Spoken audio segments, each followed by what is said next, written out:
Hello, I'm Orkhan Amashov here. You're watching Context.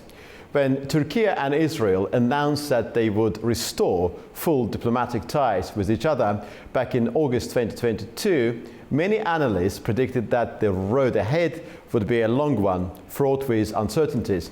And in many ways, so it has eventually proven to be.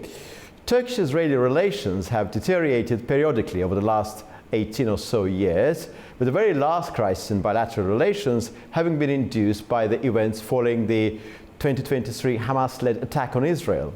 On the 13th of November of last year, Ankara announced that it was comprehensively severing its diplomatic relations with Israel in view of the latter's ongoing operations in Gaza.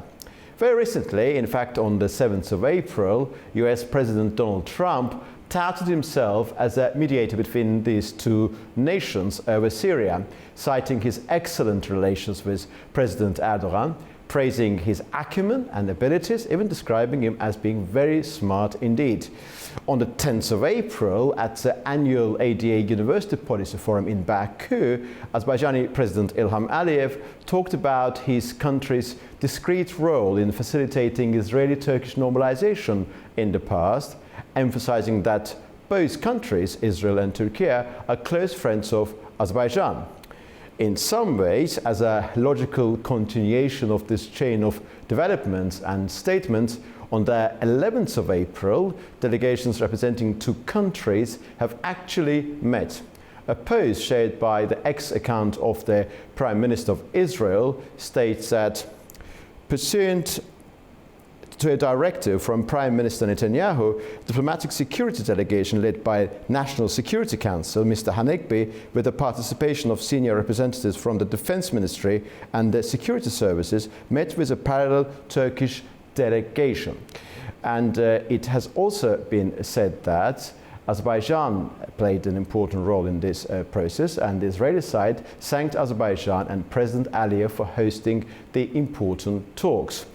And joining me now to discuss the prospects of Turkish-Israeli normalization are Mehmet Öğütçü, the London Energy Club chairman, former senior Turkish diplomat and OECD executive, and Maurice Hirsch from Jerusalem Center for Security and Foreign Affairs. Welcome to both of you. Good evening. Thank you. Thank you very much indeed. Mr. Öğütçü, in one of your recent articles, in fact, one of the very recent ones, I think it was published on the 5th of April, which has gained some traction amongst the analysts, not just in Turkey, but also beyond, you argue that a conflict between Turkey and Israel remains highly unlikely. Could you please explain the reasons that you have used for making that proposition? Well, nobody will win from that, actually, from any conflict. Yes, we have tension growing. Number one reason being Israeli attack in Gaza, and also Israeli intentions further all the way to Syria, Iraq, and eventually Iran, perhaps. But between the two countries is, in my opinion, unthinkable, because it will be disastrous for both Tel Aviv and Ankara. That's the reason that smart leadership in both capitals will not move forward at a time when both countries actually could work together, independently of what's happening in. Because now, thanks to Israeli operations, Iranian influence in the region has been rolled back. There is also a prospect that perhaps the regime in Tehran could change before the end of the year. And therefore, I think the environment, the climate in the region is quite conducive to both countries resuming their ties rather than conflict. The reason why there was so much talk about possible hot conflict, confrontation, was because Israeli airports struck 3 air bases in Syria, which Damascus was considering to allocate to Turkey. Israel thinks this might perhaps restrict the freedom of maneuver in Syria, because they want to have surgical operations when need be against any military elements in Syria which might threaten the security of Israel. And also they already wiped out key military assets, installations in Syria. Therefore, now it looks as if Turkey might be trying to protect Syria as part of their bilateral alliance on many matters, and Israel sees this as a threat. But it's a threat to Syria, it's a threat to Turkey as well. Therefore, we have to reach a common understanding on what the real threat perception in the region is, and take steps that will stop escalation of any conflict between the two countries. And as you indicated in your introductory remark, Trump expressed readiness to step in if need be, telling also Netanyahu, you have to be reasonable. And President Aliyev of Azerbaijan has also volunteered to step in because of the relations with both Netanyahu and President Erdogan. So my hope is that I think we will de-escalate the tension, and if both sides act reasonably well, understanding each other's sensitivities, I think a normalization process, although Hakan Fidan, Foreign Minister, said it's out of question now, in my opinion, it could start in the next few months. But both capitals should understand the sensitivities in their domestic constituency and their security perceptions, so that both capitals could move forward and create peace, security, prosperity in the region and contain the growth of Iranian influence, not only in the region, but elsewhere, including Caucasus. And I will ask specifically about Syria and Iran a bit later. I think that some analysts and even official sources, Turkish sources, talked about deconfliction. They use the term deconfliction and de-escalation as opposed to proper normalization. Mr. Hirsch, although the rhetoric emanating from both countries, as Mr. Öğütçü puts in his piece published a few days ago, may suggest a coming storm, a deep analysis of the undercurrents involving these two nations seems to suggest neither Turkey nor Israel could be claimed to be interested in an open confrontation, and actually in many ways they are bound by common interests. What are your thoughts about this? I think it's very clear that both Israel and Turkey aren't interested in any type of conflict.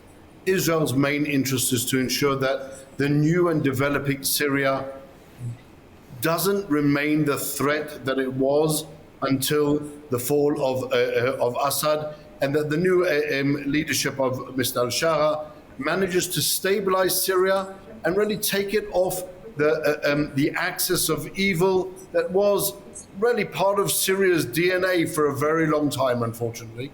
And it's something that Israel is now working to do. We aren't interested in any type of conflict with Turkey. We had good relations in the past. There is no reasons why those relations shouldn't remain at least friendly, if not warm. There are obviously the restrictions that we've seen coming through with Turkey being a host to senior members of Hamas, the support that Turkey has been expressing for Hamas, and really the reluctance to clearly condemn the October 7 massacre, and that real alignment with Hamas is a problem for Israel. It's something that is an alignment with Israel's enemies, with an organization that is seeking Israel's destruction, and with an organization that was willing to murder babies, women, children wantonly in order to bring about the realization of their goal to destroy Israel. So within that picture, I think it's hard to see exactly where the relations are going to develop to. But I think that what we've seen really in the last few days is this understanding that a military conflict between the two countries is in neither one's interest.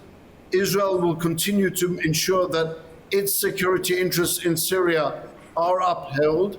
But in a similar fashion too, if you remember, and your viewers remember, Israel also had a security coordination mechanism with the Russians in Syria.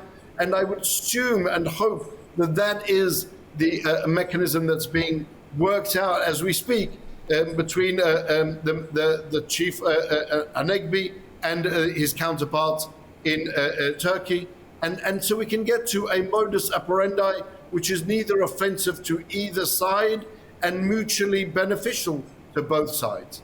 To understand this Turkish-Israeli interaction or cooperation, and in this particular case perhaps more competition better, I would like to ask a specific question about Syria. Israel is evidently concerned about Turkish presence in Syria. Of course, Ankara is also not very happy with some of the Israeli actions in the context of Syria. When a few days ago I interviewed Dilara Aslan from Daily Sabah and Mr. Tom Gross, who is an analyst from Tel Aviv, the nature of this interaction was one of the key points that we focused on. The question, Mr. Gross said that Israeli actions in Syria are defensive, whereas Turkey is operating in an offensive mode. And Dilara Aslan, of course, disagreed with this proposition of Mr. Gross. What do you make of this argument, Mr. Öğütçü, about Turkey being more offensive and Israel being defensive? And how do you view the nature of the interaction between these two countries in that country? I think Israel has already surpassed the boundaries of any defensive action in the region. Because where Israel started, yes, against Hamas after the massacre on 9 October, it was justifiable. But where it led to, in terms of more than 50,000 people, mostly women and children killed, Hezbollah destroyed, of course. It was a threat to Israel. I don't think anybody can say anything about this. But now in Syria, Israel is progressing beyond Golan Heights and coming very close, almost 30 kilometers to Syria. And so this is threatening the sovereignty, territorial integrity of Syria. And then Turkey has a security perception in Syria, mainly coming from the Kurdish PYD. This is an offshoot of PKK, recognized as international terrorist organization around the world. And therefore, Turkey is trying to stabilize Syria, which is good news, I think, for the region, especially for Israel. But I think there is a conflict of interest there. On the one hand, Israel is entering Syria and attacking any military and civilian installations that it considers to be necessary. And Turkey is trying to help to establish a constitutional order in Damascus and also neutralize the Kurdish terrorist elements in the country for its own border security. And also, as Turkey sees Hamas as a legitimate representative of the Palestinian people there, which Israel, from its point of view, sees as terrorist threat, that Israel is also working quite closely with the Kurdish elements. So both countries are touching their sensitive nerves. Therefore, I think there is a need for both sides to have an open dialogue, perhaps behind the closed doors, to make sure that none of them will be supporting the other party's so-called threat and terrorists. I think that's the major point, because there is a right or wrong perception in Ankara that Israel is supporting the Kurdish militants, and in order, perhaps eventually, carve out a Kurdish state in the region, parts from Iraq, parts from Syria, perhaps Iran in the future, and eventually perhaps from Turkey, so that a second Israel will be created in the region, which will be a huge threat to all countries in the region. Therefore, my understanding and proposal is that both countries, which have historic ties with one another, and also strategic partnership long time until recent crisis, should have at least 25 years of engagement, building confidence, understanding each other's concerns, security concerns, building on economic, trade, military and intelligence collaboration that existed before. But I don't see this happening now under Netanyahu or under Erdogan. So now the primary objective is, in your word, deconflictuation, so that the tension will not escalate into conflict. So let's put in place some military and intelligence mechanism, as Israel has with Russia and Turkey has with Syria, and at least limit any serious prospect of confrontation. That, in my opinion, normalization will start not right away, but when things start changing with Israel's Gaza policy. It's not only Turkey's position, but it's also the position of many Abraham Accord countries, plus Saudi Arabia. Yep. Before we are not going to be able to solve all these problems. Before moving to... Please take step-by-step approach. Before moving to Iranian factor, I would like to sort of finalize this Syria element of our discussion. Mr. Hirsch, Mr. Öğütçü, in his latest piece, writes that Turkey has been unsettled by Israel's quiet but sustained engagement with separatist Kurdish elements in Iraq and Syria. And Mr. Öğütçü describes this as a key component of Turkey's strategic thinking and as one of Turkey's strategic anxieties. What do you make of that point? So I think it's important for both countries to understand, as Mr. Öğütçü said, that there are sensitivities on either side. I don't think that it's helpful that either side is really stepping on the nerves of the other one.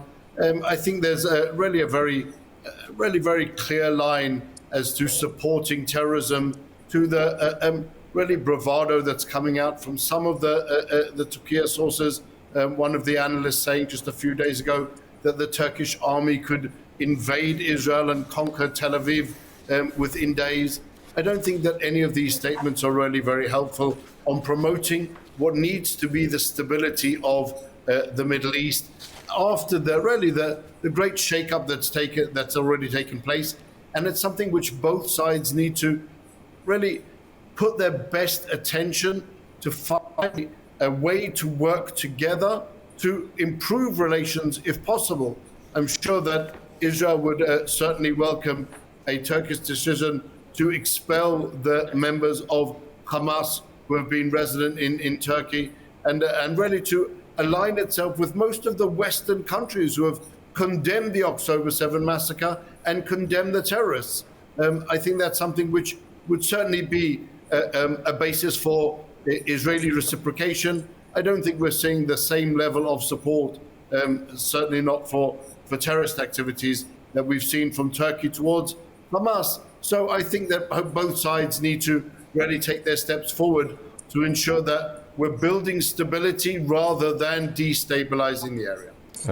Mr. Öğütçü, evidently for the United States, including this current administration led by Mr. Trump, having reasonably functioning relations between Turkey and Israel is important. We noticed that. Washington has been claimed to act as a buffer against any form of escalation between those two countries. Sometimes it has been said increasing its support for Turkey against Israel, sometimes vice versa, sort of keeping a reasonably functioning relation between these two countries, but ultimately viewing them both as pillars of the regional security architecture. And I think that this what I say is in line with your latest piece as well. And President Trump recently proposed his good offices, and I would like you to reflect on Iran, because Iran seems to be a unifier in this context when it comes to Israeli-Turkish normalization or de-escalation at this stage. What is the extent of the paradoxical role of Iran in this whole affair? Well, first of all, Trump would like to ease the tension with Israel because, as in fact, in the new U.S. blueprint for regional security architecture, Turkey, Israel, Saudi Arabia are critical pillars. Therefore, tension between the two countries should be somehow eased so that US, Israeli, Turkish, Saudi intentions in the region could be reconciled. That's the reason why Trump is pushing forward this attempt. If Trump has to take a side, I think he will have some difficulty. First of all, of course, he feels closer to Netanyahu and Israel than to Turkey, but he recognized Erdogan being very smart and Turkish power as the second largest military in NATO after the United States. And any conflict with Turkey, of course, will be in favor of Iran, actually, rather than anybody else. At a time when US, Turkey, Israel, and most of the Gulf nations are trying to contain the growth of Shia presence in the region. And yes, is that something will happen between now and the end of the year about Iran. Although Netanyahu is pushing US to take some military actions against Iran, however, Trump is trying also his ways to have some sort of dialogue before any military action could be considered. Whatever happens, whether increased sanctions or military actions, Turkey and Israel are critical. And logistically, Turkey is the only country, perhaps in addition to Azerbaijan, where some actions could be taken in Iran if it's going to be a military solution. Whether Turkey will accept this or not is another perhaps question, because we are bound by geography to coexist. If Turkey acts together with Israel and US for attacks against Iran, and I think the relationship will never be restored with Iran, with whatever regime sits there for a long, long time to come. Therefore, Turkey will be quite cautious. However, in the current international environment where the West is trying to develop a world order blueprint, security, energy, trade, security, whatever you name it, and Turkey will be asked to take a side. You are either with us or against us. This applies to China as well. That's how Turkey is going to act is a question mark. Whether Turkey will be a breach, working with all the parties involved, trying to build bridges, or will be decisively taking side with Israel and the US. This remains to be seen. Mr. Hirsch, I would like you to evaluate the extent of the paradoxical role played by Iran when it comes to Turkish-Israeli dynamics.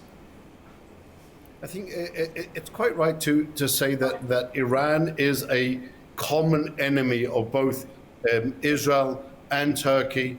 Iran has a destabilizing function in all of the Middle East, unfortunately, and far and even further than that. Iran's drive, I think, for nuclear capabilities threatens not only Israel, and I think that the regional powers very, very clearly understand that, and not Saudi Arabia clearly understands that. I think that to a certain extent, even Turkey understands that, and it's something which we have a common interest in preventing, a common interest in ensuring that Iran doesn't reach that nuclear threshold, and that fighting between us would only serve Iran and detract from the focus that really the international community needs on Iran, that the Trump administration needs on Iran.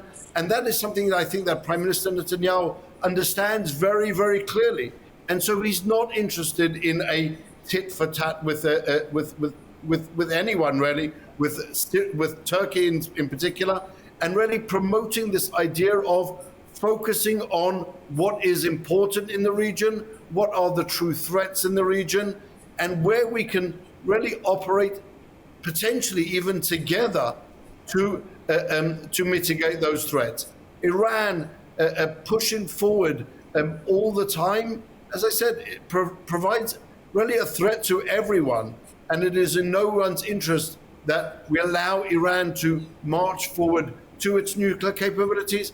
And so really anything that needs to be done, even if it means compromising by both sides to achieve that goal is something that should be implemented sooner rather than later.